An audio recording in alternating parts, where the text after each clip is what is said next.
Estamos en la tercera y última parte del tema de archivos. Vamos a ver la legislación archivística. Es importante la legislación archivística porque es obligación de todos los trabajadores de la información que ejercen alguna función en instituciones públicas y privadas conocer la normativa vigente en nuestro país porque esta normativa es de cumplimiento obligatorio. En principio nos referimos a la Constitución Política del Estado, que en el artículo 21, parágrafo 6, nos señala el derecho de acceso a la información de forma libre. Es decir, se refiere al derecho que tienen todos los ciudadanos a acceder a la información, ¿no? Y cuando hablamos de acceder a la información, estamos hablando de acceder, obviamente, a los documentos. Asimismo, el artículo 24 de la misma Constitución habla del derecho de las personas, del derecho de petición individual y colectiva. Esto tiene que ver con los diferentes trámites que pueden realizar los ciudadanos y solicitar información sobre diferentes temas de su interés. Ellos tienen el derecho de hacer esa solicitud, de solicitar información, solicitar documentación, y los archivistas tienen la obligación de atender estas solicitudes.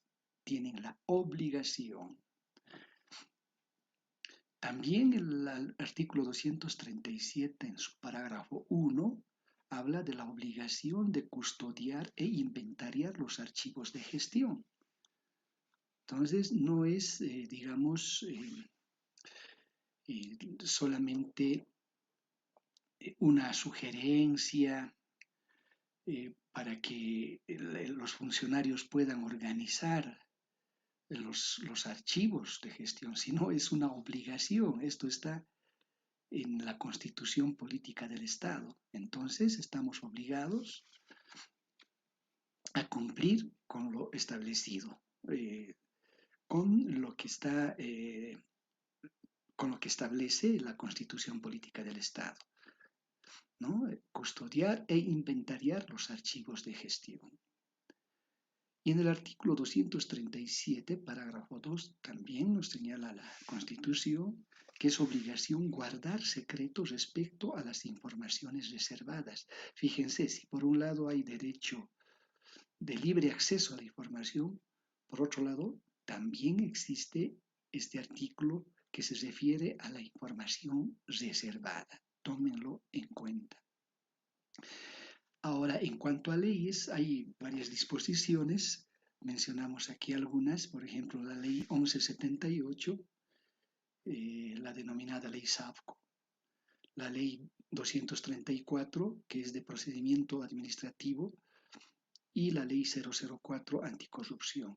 Estas leyes ustedes tienen la obligación de conocer en detalle, sobre todo si van a trabajar en un archivo. No pueden ustedes eludir la responsabilidad de conocer en su totalidad todas estas leyes, toda esta normativa.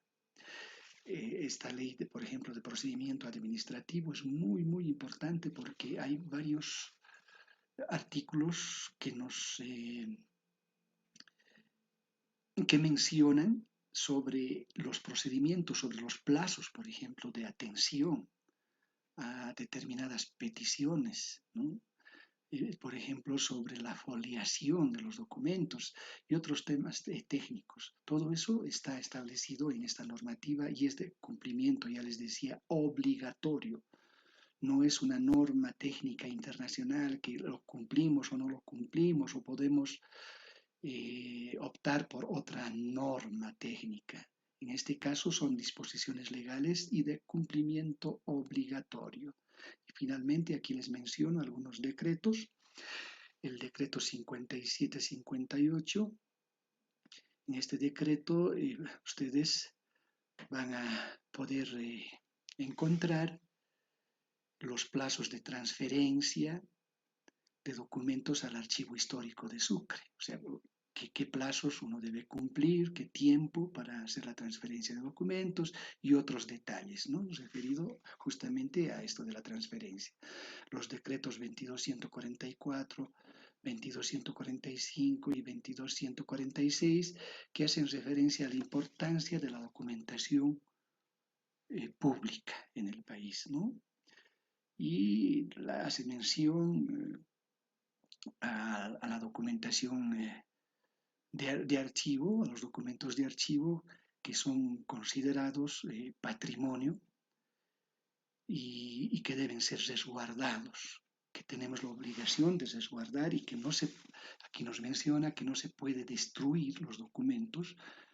Les pido también que puedan leer estos decretos que son muy importantes en el ámbito archivístico.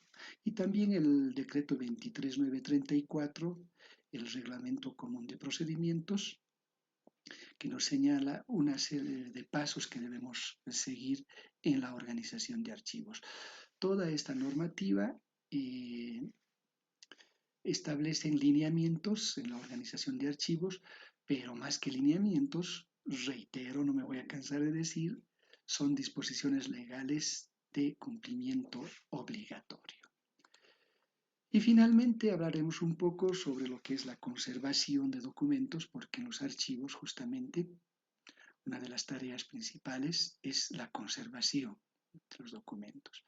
Y cuando hablamos de conservación preventiva y de conservación curativa.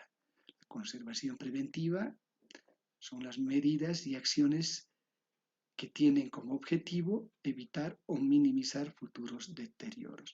Aquí hay un error de dedo, por favor, les ruego que lo puedan ustedes corregir.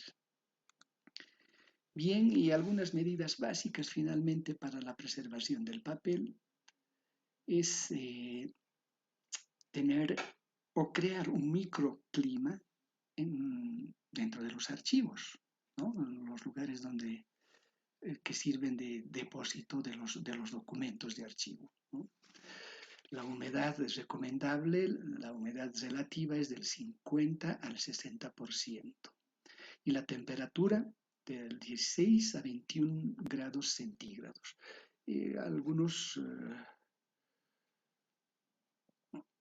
Algunos parámetros establecidos por la UNESCO en algunos manuales sobre conservación. Bien, entonces hasta aquí hemos visto el tema de archivos. En la clase virtual que tenemos el día viernes ampliaremos más sobre este tema y también, como siempre, vamos a responder a todas las preguntas y dudas sobre este tema. Muchas gracias.